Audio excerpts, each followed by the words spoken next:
No regrets at all. Honestly, what's very interesting is when I was with the UFC and I had my last fight, um, I would have been getting ready for the nationals to try to get onto the national team in Puerto Rico, excuse me. Um, but I wouldn't have been able to do that in the UFC, to be on the national team and compete and try to go for the Olympics. And now, I'm able to do that because they wouldn't even allow like Anderson Silva to compete in Taekwondo. They don't allow you. They didn't even allow people to do charity boxing matches. So I wasn't able to have that opportunity, and I just feel like that's this is the last year that I could even go for it with my age. I mean, maybe I could do it, but I think this is the last feasible without having to do lots of extra stuff to keep myself young. Lots of lots of stuff that you have to do when you get older as an athlete.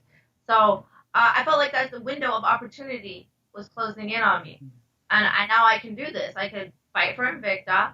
I have a wrestling match in October, one in November, and the nationals in December. So then I get onto the team and hopefully win the Pan Americans, win the Central Americans, and make it into the, not win, but get, place and be able to go into Japan. So it's really interesting. Like I was having a practice and I was training, and it's hardcore practice. It's hard. It's hard. It's very hard. The Olympic coaches and most of the people are on the national team that I train with.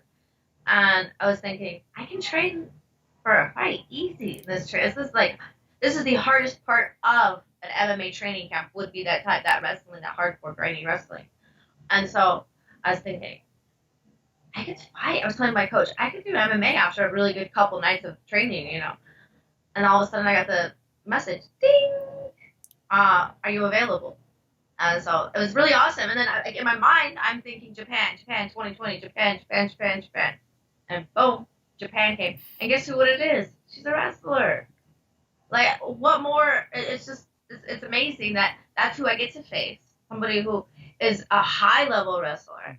She does MMA. So I get to test out my wrestling against somebody who does MMA. And on top of all of this, um, Japan is a dream. It's a birthplace of martial arts. Like, I may not be Japanese, but I have that samurai spirit in me.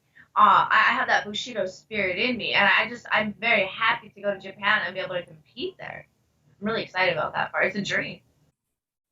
Kumite Radio is brought to you by Supplement Warfare. Go to supplementwarfare.com.au for all the best supplements on the planet. Use coupon code Kumite Radio at checkout to get 10% off all orders.